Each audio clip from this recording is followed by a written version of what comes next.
All right. Happy Father's Day, everyone. Hope everyone can hear me. This is June 18th, 2023, 9:46 Eastern Standard Time. My name's Jason. Just want to talk about a few things that have been going on around here. I don't know if anyone's heard about, the helicopters in the skies, the tanks in the streets. It's getting kind of crazy from the stuff I've been watching on the web. There's like tanks, helicopters, military activity all over the place. And being former military, this kind of stuff definitely intrigues me. Keeping track of troop movement, um, air movement, um, just basically where are our troops and kind of like what are they doing? And is it, just like summer exercises or is it, like other nefarious type stuff? That's what we want to know, right? Like, is there anything we should be concerned with? Well, like the thumbnail, from Derek Bros, which he was by Willing Witness. He put a couple videos out about ospreys in California. That's those big old helicopters that can, you'll notice them. They got the rotating blades. They can take straight off. They can go backwards, forwards. They look like gigantic dragonflies up in the sky. And then tanks in the highways out in Idaho. I don't know if you guys have seen that. I'll try to show you guys a little picture here if I can. See if I can do this and make it big.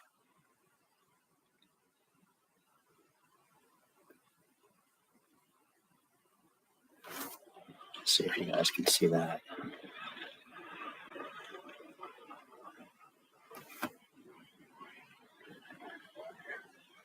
It's not really working too well, huh? All right, I got another idea. Let's put it on the big screen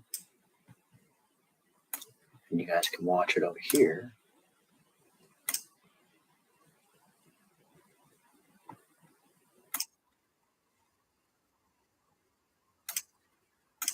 All right, watch this on the big screen. Let me know if you guys can see it. Here we go. That's in California. Crazy, right? Let me speed up. Yeah, here comes another one.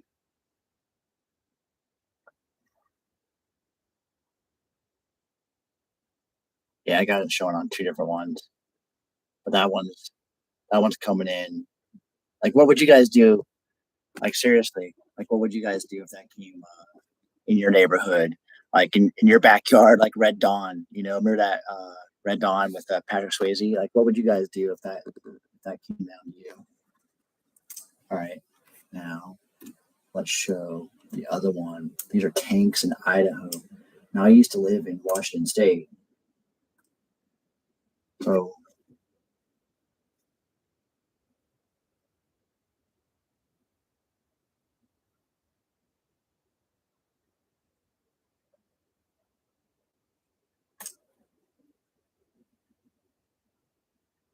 that's a tank going down the highway.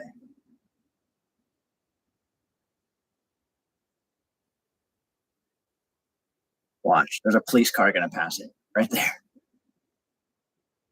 Look at 2, 3, 4, 5, 6, 7. There's at least 7 tanks in that clip right there alone. So, you know, just want to talk about that kind of stuff. If you guys, see anything, any troop movement, any helicopters, tanks, anything like that, go ahead and leave me a comment. Let me know where you see it from. Um, you know, Reach out to me, contact me. You can reach us here at Red White True 1776. In the description below, I'll even put my email down there if you guys want to reach out to me. Again, me and my son are doing this channel. We're trying to get some content out there. And I just want to go over some stuff too. Like, I don't know if you guys saw, I mean, everyone's probably already heard this, when Joe Biden, at the end of his speech, he's like, God save the Queen. It's like, what president would ever say something like that, right? God save the Queen. Doesn't make any sense, does it? So it proves over and over again that he's just a puppet and there's other people pulling the strings, right? But who are those people pulling the strings, right? So if he's not the one actually in charge, then who is, right? I think that's why, there's all these, conspiracy theories, if that's what you want to call them. But there's all these theories and opinions about who's in charge, why they're in charge, who's really, guiding the country or guiding the countries, the superpowers, um, what have you, and what is the end game, right? Obviously, the end game is power, money, control, right? But control over what? Control over who, and why, right? So, energy is changing, right? We're moving away from fossil fuels to other types of energy usage, right? So usually the first to market is the ones that control that. When we first came over and we fought for our independence, then we had to fight for it again, right? So 1776, we claimed our independence. But then between 1812 and 1814, 1815, we had to do like another war. It was the War of 1812, and I think it ended in 1814 at the Treaty of Ghent. So if you guys haven't, go ahead and read that up. We may have relinquished some of our control and independence back to Britain back when that treaty was signed, because they were supposed to recognize us and stop going after us. And they did. We didn't have any war with them since. But why? So what concessions did we give? Right? And if we're such a superpower, what concessions did we make them commit to? Right? And why didn't we attack them? So just things to think about, like who's actually in control and who is the superpower and who's in power over in England now, since the Queen, is it Charles? I don't think so, right? But more importantly, here in America, you know, I guess rambling now, but we've got Biden the puppet up on the stage. I mean, anyone's better than him.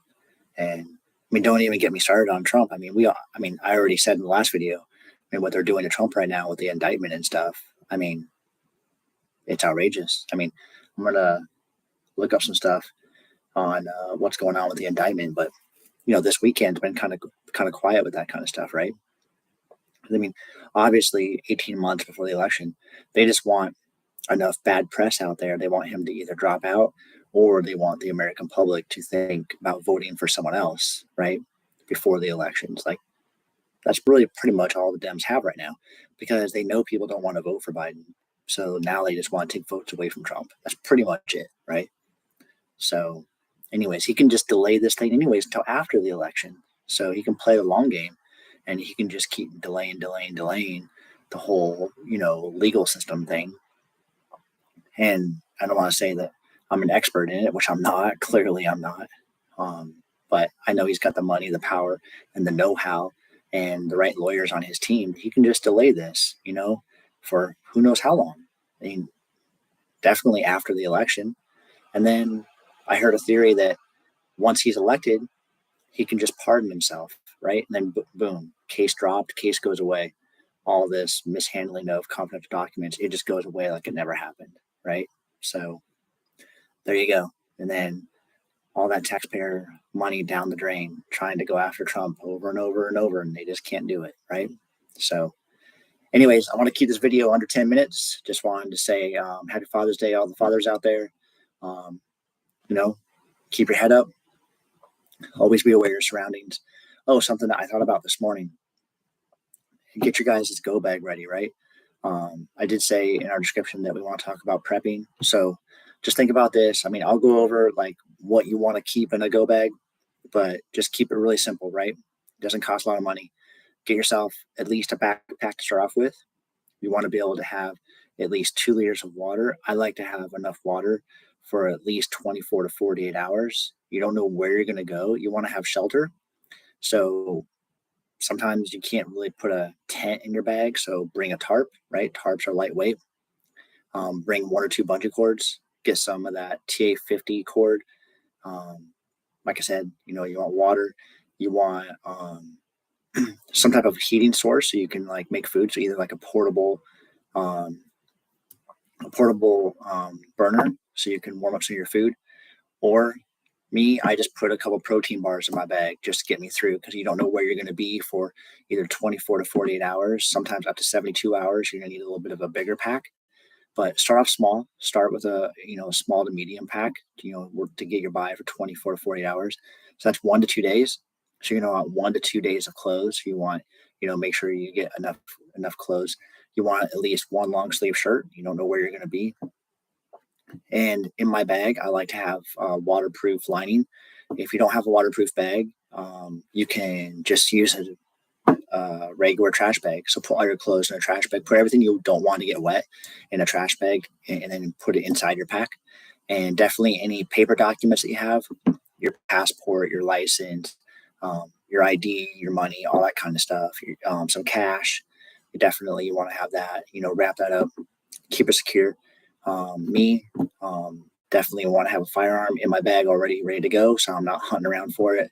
Make sure you have a couple magazines in there, and you have enough ammo. I like to have at least 2 mags, but you can never have enough, right? So just make sure it stays kind of lightweight. I like to keep my pack 20, 25 pounds, for the 1 to 2 days, where I can just dip out, either go in the woods or head someplace safe, right? So just like you have like a fire safety route, like with your kids, your family, like if a fire happens, if a hurricane happens, this is our plan, right? So get a plan together, right? I mean, we live in some crazy times right now, and we need family and friends that we can trust, we can count on.